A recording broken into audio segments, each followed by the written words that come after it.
തിരുവനന്തപുരം മുതലപ്പുഴി പൂർണ്ണമായി മണൽ മൂടിയതോടെ മത്സ്യത്തൊഴിലാളികൾ ദുരിതത്തിൽ. അഴിമുഖം അടഞ്ഞതോടെ മറുകരയിലെ വീടുകളിലേക്ക് വെള്ളം കയറുന്നു. പൊഴിമുഖം അടഞ്ഞതോടെ മണൽ തിട്ടയിൽ നിന്ന് വള്ളങ്ങൾ തള്ളി ഇറക്കിയാണ് മത്സ്യത്തൊഴിലാളികൾ കടലിലേക്ക് പോകുന്നത്. അധികൃതരുടെ അനാസ്ഥയാണ് ദുരിതത്തിന് കാരണമെന്ന് മത്സ്യത്തൊഴിലാളികൾ ആരോപിച്ചു. ടിൻറ്റു ദാസ് ചേരുന്നു. ടിൻറ്റു, ഈ മണൽ മാറ്റണം എന്നുള്ള ആവശ്യവുമായി അവർ ഒരു 3 ആഴ്ച മുൻപ് റോഡ് ഉപരോധം അടക്കമുള്ള കാര്യങ്ങളിൽ മത്സ്യത്തൊഴിലാളികൾ ഏർപ്പെട്ടതാണ്. അന്ന് ഇതുമായി ബന്ധപ്പെട്ട അധികൃതർ നൽകിയ ഉറപ്പ് ആദ്യ ദിവസങ്ങളിൽ തന്നെ ഡ്രഡ്ജിംഗ് അടക്കമുള്ള സംവിധാനങ്ങളിലൂടെ നടത്തിയതുമാണ്. പിന്നീട് എന്താണ് സംഭവിച്ചത്? രോഹിണി, ഇനി ഒരു സ്വാഭാവികമായിട്ടുള്ളൊരു പൊഴിമുറി ഉണ്ടായാൽ മാത്രമേ മണൽ മാറി ഈ പഴയ രീതിയിൽ കടല് രൂപപ്പെടുകയുള്ളൂ.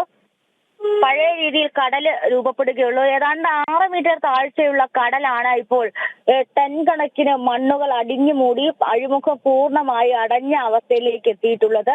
ഏതാണ്ട് 1 കിലോമീറ്റർ വീതിയുണ്ട് ഈ രണ്ട് പുലിമുട്ടുകൾക്ക് ഇടയിലായി.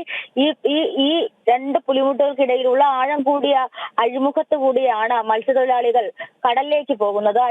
ഈ അഴിമുഖമാണ് ഇപ്പോൾ പൂർണ്ണമായിട്ട് മണൽ മൂടി അടഞ്ഞത്. മറ്റിടങ്ങളിൽ നിന്നൊക്കെ ഡ്രഡ്ജിംഗ് യന്ത്രങ്ങൾ ഉൾപ്പെടെ കൊണ്ടുവന്ന് ഡ്രഡ്ജിംഗ് ആരംഭിച്ചുവെങ്കിലും മണൽ നീക്കം ആരംഭിച്ചുവെങ്കിലും അതൊന്നും ഫലപ്രദമായി നടക്കുന്നില്ല എന്ന് വേണം പറയാൻ. കാരണം ഈ ഏതാണ്ട് 3 ലക്ഷത്തോളം ക്യൂബിക് ടൺ മണ്ണാണ് ഒരേ സമയത്ത് ഇവിടെ ഈ തീരത്ത് അടിഞ്ഞുകൂടുന്നത്. ഏതാണ്ട് 1000 ക്യൂബിക് മണൽ മാത്രമാണ് ഒരേ സമയം ഡ്രഡ്ജ് ചെയ്ത് മാറ്റാനും സാധിക്കുന്നത്. അപ്പോൾ ഈ ഡ്രഡ്ജ് ചെയ്യുന്നതിനെക്കാട്ടി 3 ഇരട്ടി മണലാണ് ഈ പ്രദേശത്ത് അടിഞ്ഞുകൂടുന്നത്. അതുകൊണ്ട് തന്നെ ഇപ്പോൾ നടക്കുന്ന മണൽ നീക്കം അല്ലെങ്കിൽ ഇപ്പോൾ നടക്കുന്ന ഡ്രഡ്ജിങ് പര്യാപ്തമല്ല എന്ന് തന്നെയാണ് മത്സ്യത്തൊഴിലാളികൾ പറയുന്നത്. ഈ അഴിമുഖം പൂർണ്ണമായി അടഞ്ഞതോടുകൂടി പ്രദേശത്തുള്ള വീടുകളിലേക്കൊക്കെ വെള്ളം കയറി തുടങ്ങിയിട്ടുണ്ട്. ഈ കഴിഞ്ഞ ദിവസം, അതായത് ഈ സമരങ്ങൾ നടക്കുന്ന ദിവസം, മാധ്യമപ്രവർത്തകരോടും അതോടൊപ്പം തന്നെ ഫിഷറീസ് വകുപ്പിനോടും ഒക്കെ വളരെ ശക്തമായി തന്നെ മത്സ്യത്തൊഴിലാളികൾ അറിയിച്ചിട്ടുണ്ടായിരുന്നു. മറുകരയിൽ വെള്ളം കയറി കഴിഞ്ഞാൽ പൊഴി മുറിക്കാൻ അനുവദിക്കില്ല, അല്ലെങ്കിൽ പൊഴിയിൽ നിന്ന് മണൽ നീക്കം ചെയ്യാൻ അനുവദിക്കില്ല, തങ്ങൾക്ക് കിട്ടാത്ത പരിഗണന മറ്റാർക്കും ലഭിക്കാൻ അനുവദിക്കില്ല എന്ന നിലപാടിലാണ് മത്സ്യത്തൊഴിലാളികൾ.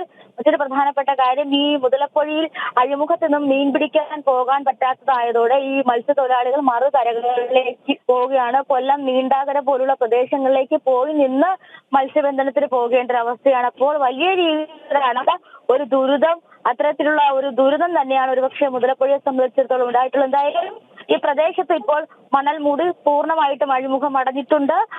അതായത് 6 മീറ്ററോളം താഴ്ച ഉണ്ടായിരുന്ന കടൽ ഇപ്പോൾ ഒരു ബീച്ച് പോലെ രൂപപ്പെട്ടിട്ടുണ്ട്. അപ്പോൾ അതാണ് ഇത്തരത്തിൽ മത്സ്യത്തൊഴിലാളികൾ കാലങ്ങളായിട്ട് ആവശ്യപ്പെട്ടത്, മണൽ നീക്കം ചെയ്യണമെന്ന്. എന്തായാലും മണൽ നീക്കം ഇപ്പോൾ നിലച്ച അവസ്ഥയിലാണ്, അധികൃതർ മൗനത്തിലുമാണ്. രോഹിണി. ശരി ടിൻറ്റു, അധികൃതരുടെ അനാസ്ഥയാണ് ദുരിതത്തിന് കാരണമെന്ന് മത്സ്യത്തൊഴിലാളികൾ പറയുന്നു. നമുക്ക് ആ പ്രതികരണം കൂടി കേൾക്കാം. വളരെ ദുഃഖകരമായ ഒരു അവസ്ഥയിൽ കൂടെയാണ് നമ്മളിപ്പോൾ കടന്നു പോകുന്നത്. ഒരു ചെറു വഞ്ചിക്ക് പോലും ഇതിലെ പോകാനുള്ള ഒരു അവസരം ഇപ്പോഴില്ല. നമുക്ക് പൊഴി മൊത്തം അടഞ്ഞ് ഇനി വലിയ വള്ളങ്ങളും ചെറിയ വള്ളങ്ങളും ആരും തന്നെ പോവാതെ ജീവിതം ആകെ സ്തംഭിച്ച അവസ്ഥയിലാണ്. ആത്മഹത്യയുടെ വക്കിലാണ് ഓരോ വ്യക്തികളും. ഓരോ മത്സ്യത്തൊഴിലാളി കുടുംബവും വളരെ കഷ്ടപ്പാടും ദുഃഖം നിറഞ്ഞുകൊണ്ട് മുന്നോട്ട് പോവുകയാണ്. ഇത്ര മാത്രമേ എനിക്കിപ്പോൾ ഇതിൽ പറയാനുള്ളൂ. പ്രതികരിക്കുക, ഓരോ വ്യക്തികളും ഓരോ കുടുംബാംഗങ്ങളും എല്ലാവരും റോഡിലും അവിടെ ഇവിടെ ഇറങ്ങി പ്രതികരിക്കേണ്ട സമയം അതിക്രമിച്ചിരിക്കുകയാണ്. സർക്കാർ നീതി പാലിച്ചേ മതിയാവും.